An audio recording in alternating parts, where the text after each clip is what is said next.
নমস্কাৰ বন্ধুসকল প্ৰথমতে আজি এটা সুন্দৰ ডায়লগ এৰে আজি ভিডিওটো আৰম্ভ কৰিব বিচাৰিছো আপোনালোকে শুনিব আৰু বিশেষকৈ আমাৰ যুৱকসকলৰ কাৰণে এই ডায়লগটো খুব বেছি গুৰুত্বপূৰ্ণ আৰু সদায় কিমান আমি দুখেৰে থাকিম সদায় হাঁহি থাকিব লাগে হাঁহি থাকিলে বোলে বহুতো ৰোগ ব্যাধিৰ পৰা হাত সাৰিব পাৰি বাঢ়িছে গৰম কমিছে মৰম বাঢ়িছে গৰম কমিছে মৰম নষ্ট হৈছে মেকআপ ফলত সৃষ্টি হৈছে বেকআপ বাঢ়িছে গৰম কমিছে মৰম নষ্ট হৈছে মেকআপ ফলত সৃষ্টি হৈছে বেকআপ আৰু লৰাই মুখ ধুলে ফ্ৰেছ আৰু ছোৱালীয়ে মুখ ধুলে শেষ লৰাই মুখ ধুলে ফ্ৰেছ আৰু ছোৱালীয়ে মুখ ধুলে শেষ নমস্কাৰ পুনৰবাৰ বন্ধুসকল জয় জয়তে সকলোকে এনবি আসাম 87 ইউটিউব চেনেললৈ স্বাগতম জনাইছো আৰু বিশেষকৈ আজি এটা হাঁহি খুৰাক যোগাবৰ কাৰণে আপোনালোকৰ আগত ভিডিওটো প্ৰস্তুত কৰিছো মই ভাবো ভিডিওটো সকলোৱে চাব এটা সুন্দৰ হেউজিয়া পৰিবেশ প্ৰথমে দেখাই লৈছো মই আছো আমাৰ ইয়াৰ নিজৰ বাগানত আৰু বাগানৰ এটা সুন্দৰ হেউজিয়া পৰিবেশৰ মাজত আজি মই উপস্থিত হৈ আপোনালোকৰ বুলি ভিডিওটো প্ৰস্তুত কৰিছো আশা কৰিম আপোনালোকে ভিডিওটো চাই নিশ্চয় ভাল পাব আৰু সদায় আমাৰ বিশেষকৈ যিসকল ৰোৱনী ইতিমধ্যে ইমান গৰম বুলি আচলতে নাভাবি তেওঁলোকে পথাৰত ৰুই আছে তেওঁলোকক অশেষ ধন্যবাদ আৰু যিসকলে আমাৰ মোৰ ভিডিওটো চাব আচলতে ইমান গৰমত ৰুই তুলিও গছৰ তলত বহি এনবি আসামৰ যে ভিডিওটো চাওঁ বুলি যিসকলে মোবাইলটো অন কৰি মোৰ ভিডিওটো চাব তেওঁলোকক বহুত বেছি ধন্যবাদ মোৰ অন্তৰৰ পৰা আৰু সকলোৱে মৰম দিব আশা ৰাখিছো গতিকে আহকচোন মোৰ এটা কাহিনী লৈ আপোনালোকক বাবে এটা হাঁহিৰ খুৰাক যোগাব চেষ্টা কৰোঁ গতিকে আপোনালোকে ভিডিওটো কন্টিনিউ কৰিব মই একেবাৰে এজন সিধা সাধা মানুহ এদিন মই টাউনলৈ বুলি ওলাইছিলোঁ আৰু টাউনলৈ বুলি যাওঁতে মানে 5 কিলোমিটাৰ মান যোৱাৰ পাছত মোক এগৰাকী ছোৱালী আচলতে মোক মানে সিগনেল দিলে লিভ দিবৰ কাৰণে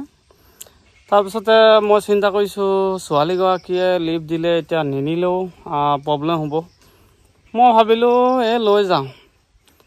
তাৰপিছতে আৰু সিধা সাধা মানুহ বুলি এইটো কাৰণে ক'লোঁ আচলতে নাৰী বুলি ক'লে মা নহয় জানো আৰু নাৰী বুলি ক'লে আমি সকলোৱে সন্মান কৰা উচিত যিয়ে নহওক বাৰু দেখাৰ লগে লগে আমি নাৰীক আচলতে সেৱা জনাওঁ কিন্তু ভাবিলোঁ মই যে নাই লৈ যাওঁ যিয়ে নহওক মোৰ তাৰপিছতে গাতে গা লাগি যোৱাটো মই এটা ভাল দেখা নাই তথাপিতো চিন্তা কৰিলোঁ বোলো নাই লৈ যাওঁ যিহেতু তাই গাড়ী মটৰ পোৱা নাই কিবা জৰুৰী থাকিব পাৰে সেইটো কাৰণে মই ভাবোঁ যে নাই তাইক লৈ যোৱাটো ভাল হ'ব নি আছোঁ সেইখিনিলৈকে ঠিকেই আছে তাৰপিছত নি কৰি টাউনলৈ আছেগৈ 2 কিলোমিটাৰমান তেনেকুৱাতে ঘপককৈ তাই মূৰ ঘূৰাইছে বমি কওঁ লাগিছে অলপ বোলে বাইকখন আপুনি শ্ল' কৰি দিয়ক ৰখাই দিয়ক তাৰপিছত মই তাইৰ কথামতে ৰৈ দিলোঁ ভাবিলোঁ এনেও মই ভয়ে কৰোঁ আৰু বিশেষকৈ এনেধৰণে আচলতে বাইকত উঠাই নিবৰ কাৰণে ভয় লাগে ছোৱালীবিলাকক যিয়ে নহওক বাৰু তাৰপিছতে মই চিন্তা কৰিলোঁ তাৰপিছত মই বোলো এটা কাম কৰোঁ তেতিয়াহ'লে উঠাই গৈ মই ভাবিলোঁ যে লৈ যাওঁ যিয়ে নহওক তাৰপিছতে এতিয়া দ্বিতীয় সমস্যাটো হ'ল কি তাই মূৰ ঘূৰাইছে তাৰপিছত ক'লে বোলে মই একদম থাকিব পৰা নাই মূৰ ঘূৰাইছে মোৰ বমি কৰোঁ লাগিছে তেনেকৈ বুলি ক'লে ছোৱালীজনী অচেতন হৈ পৰিলে মই ততাতৈয়াকৈ কি কৰিম কি নকৰিম কৈ চিন্তা কৰি তাৰপিছতে মই এটা কাম কৰিলোঁ মই বোলো এই কথা নহয় মই তাইক বোলো হস্পিটেল লৈ যাওঁ তাৰপিছতে লৈ গ'লোঁ আমাৰ জিলা মানে চৰকাৰী হস্পিটেললৈ মই মানে লৈ গ'লোঁ লৈ যোৱা তাৰ পাছতহে আকৌ সমস্যাটো সৃষ্টি হ'ল যে লৈ যোৱাৰ পাছত ডক্টৰক সুধিলোঁ ছাৰ বোলে কি হৈছে কি নাই তাৰপিছতে মোক ক'লে বোলে হেৰি গাৰ্জেন কোন মই বোলো মই গাৰ্জেন নহয় ৰাস্তাতে পাইহে আচলতে লিভ বিচাৰিলে মই লিভ দিছিলোঁ মই বেলেগ এটা কামত গৈ আছিলোঁ এতিয়া সেই নাৰ্ছগৰাকীয়ে সুধোতে তেনেকৈ ক'লোঁ তাৰপিছত আকৌ যেতিয়া ডক্টৰক লগ পালোঁ ছাৰ সুধিলোঁ বোলে ছাৰ কেনেকুৱা পেচেণ্টৰ কি খবৰ তেতিয়া ছাৰে ক'লে মোক ক'লে কংগ্ৰেচুলেশ্যন দাদা, বোলে আপোনাৰ বোলে ভাল খবৰ, আপুনি বোলে বাপেক হ'বলৈ ওলাইছে। তেতিয়াতো মোৰ আৰু টেনশ্যন হ'ল। চিন্তা কৰিছোঁ, মই যিজনী ছোৱালী গমেই নাপাওঁ, একো ৰাস্তাত তুলি মেলি অনা। তাৰপিছতে মই কৈছোঁ মই নহয় মই বোলো মই গাৰ্জেন নহয়, মই এখেতৰ হাজবেণ্ড নহয়, এখেতক মই ৰাস্তাতহে তুলি লৈ আনিছোঁ। তাৰপিছত আকৌ কি হ'ল, মহিলাগৰাকীয়ে কৈছে নহয় বোলে এইজনেই হেৰি গাৰ্জেন বোলে, এই যিগৰাকীক মই উঠাই লৈ গৈছিলোঁ, তেওঁ কৈছে বোলে নহয় এগৰাকীয়ে গাৰ্জেন। এতিয়া মই কৈছোঁ তেতিয়াহ'লে বোলো ডক্টৰক,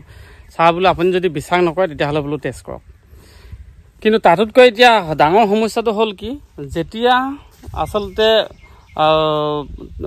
ডক্টৰে টেষ্ট কৰিছে, তাত টেষ্ট কৰাৰ পাছত কৈছে যিটো ৰিপৰ্টত ওলালে সেইটো চাই মোৰ বেছি টেনশ্যন হ'ল। ৰিপৰ্টত ওলাইছে কি যে মইতো বাৰু সেইগৰাকীৰ বাৰু একো নহয়েই। ৰিপৰ্টত ওলাইছে যে মই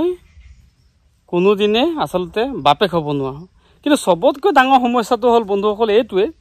যে যদি মই কোনোদিনে বাপেকেই হ'ব নোৱাৰোঁ, তেতিয়াহ'লে মোৰ ঘৰত থকা মানুহজনী সেই ল'ৰা ছোৱালী দুটা কাৰ? এনেদৰে বন্ধুসকল আজি আপোনালোকলৈ সৰুকৈ এটি কাহিনী লৈ আপোনালোকৰ আগত লৈ আহিলোঁ। মই ভাবোঁ নিশ্চয় আপোনালোকে শুনি অকণমান হ'লেও অন্তৰৰ পৰা এটা হাঁহি আচলতে আচলতে আপোনালোকৰ মনত এটা ফূৰ্তি দিবলৈ মই সক্ষম হৈছোঁ বুলি ভাবিছোঁ। গতিকে ভিডিঅ'টো চাই কেনে পালে নিশ্চয় জনাব, আৰু এনেধৰণৰ সৰু সৰু হাঁহি খুৰাক কাহিনী আৰু কিছু খবৰ লৈ আপোনালোকৰ মাজলৈ আহি থাকিম। গতিকে আপোনালোকে সকলোৱে মৰম দিব। পুনৰবাৰ NB Assam 87 ইউটিউব চেনেলৰ তৰফৰ পৰা বহুত বহুত ধন্যবাদ জনাই, মৰম জনাই মোৰ ভিডিঅ'টো ইমানতে সামৰিছোঁ। আৰু এটা সুন্দৰ সেউজীয়া পৰিৱেশৰ মই